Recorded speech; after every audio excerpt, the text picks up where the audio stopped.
Hello everyone, good afternoon, have a blessed day everyone. Salamat sa mga taong nanonood ng aming mga videos. Kahit 1 view, salamat. Masaya na ako doon kahit isang views lang. Sobrang thankful na ako, thankful na kami. Maraming salamat po sa mga nanonood and sa mga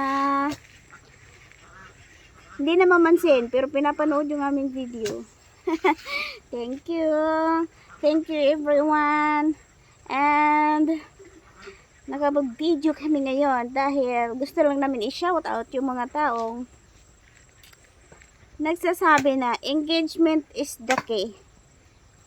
Pero nung nag-follow back ka, nag-unfollow.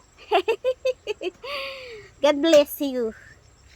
And shout out na rin sa mga taong nag-follow sa'yo pagkatapos mong finalo back, nag-unfollow. And very big shout out din sa mga taong nagsasabi lang na pa-follow. Hindi po ako nakikipag-follow to follow kasi yan po ang dahilan kaya sobrang dami ko ng Facebook account na nawala, na-hack, nag-log out ng sarili na hindi ko maiintindihan kung bakit. That's the reason why. Yun ang dahilan ng yung ginagawa ko dati na makipag-follow to follow sa mga katulad ko na small vlogger o nagsisimula pa lang. And yun bang bad record ka sa Facebook dahil nag-follow sila sa'yo pagkatapos mo silang finalo back, nag-unfollow. Kaya ngayon pasensya na po sa mga gusto makipag-follow to follow, pero kung legit ka, talagang bibisita ako sa bahay mo at mag-follow ako sa'yo. Pero kung hindi ka legit na gusto mo lang na ikaw lang yung mabuhay sa mundo, gusto mo lang na ikaw lang yung maging masaya, gusto mo lang na ikaw yung famous, gusto mo lang na ikaw lang yung kikita sa mundo ng social media, pasensya na po ha, kasi hindi po ako nakikipag-follow to follow kasi marami na akong account na nawala, natanggal o nag-log out ng sarili niya na sabihin ni Mita na wrong password. Bakit wrong password? Account ko yan, wrong password, 'di ba? Account mo yan, ginawa mo yan, tapos wrong password. Marami na. Sobrang dami ko ng account na nawala dahil dyan sa pakikipag follow to follow na yan. Ginawa ko na yan noon pa. Last, simula nung 2018.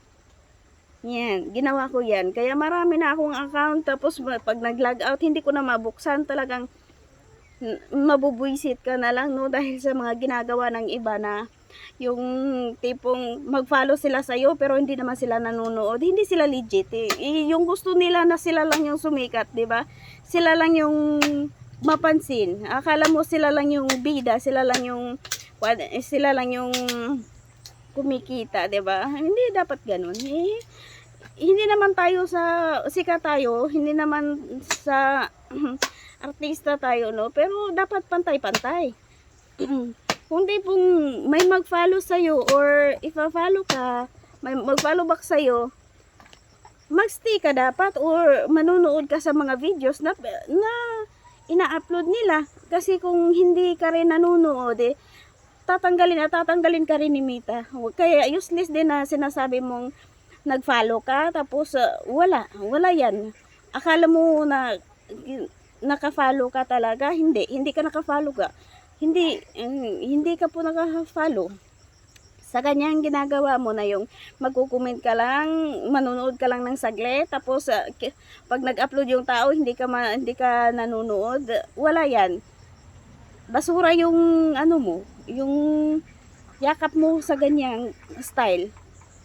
Dapat kung gusto mo na magstay ka talaga na manunood ka sa mga videos na pinapanood nila, nila, yung mga ina-upload nila, manunood ka talaga bago ka mag-comment. Yung i-comment mo yung kung ano lang yung laman ng ng video na ina-upload nila, hindi yung kino-comment nyo, yung count in na yan, dinanas ko na yan, ginawa ko na yan. Yung dati, yung mga comment dati, mga tapikan pa lang, kamay ano lang, yung mga emoji, ganyan. So, alam na yan ni Mita, yung ganyan eh.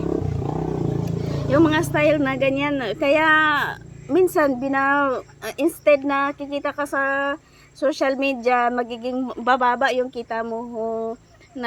Ano na si Mita sa kitaan. Kasi dahil dyan sa mga ganyang style na nakikipag-engage, tapos yung finalo mo, nag-unfollow sa'yo, tapos yung nag-follow ka, tapos nung pinalo back mo sila, nag-unfollow naman sila sa'yo.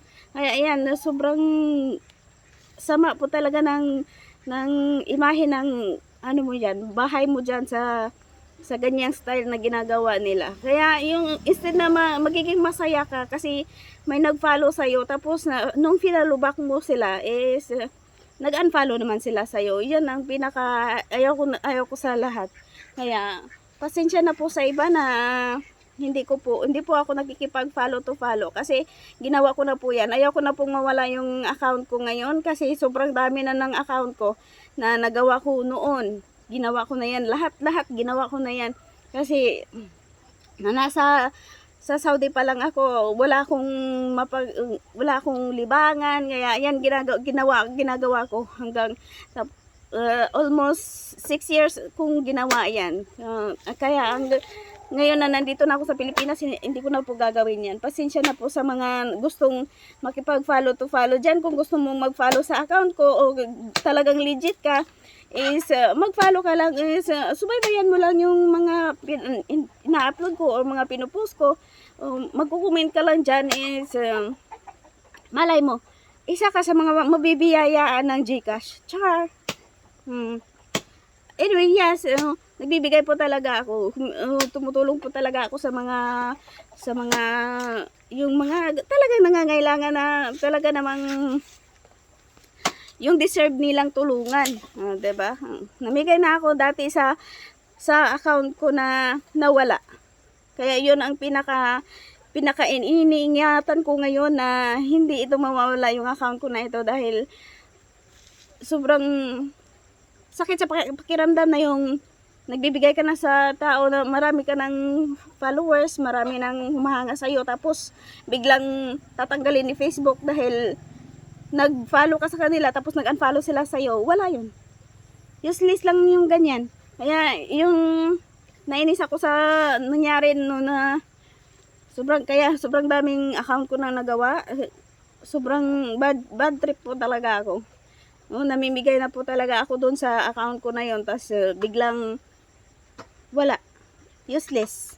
Kasi pagkatapos mo silang finalo back, nag-unfollow sila sa'yo, tapos hindi sila nanonood ng mga videos mo, wala. Kaya thank you for watching. Kaya kung nagustuhan mo yung video na ito, please like, share, and subscribe sa aking YouTube channel, Daddy and Bibi Vlog. God bless you. Bye!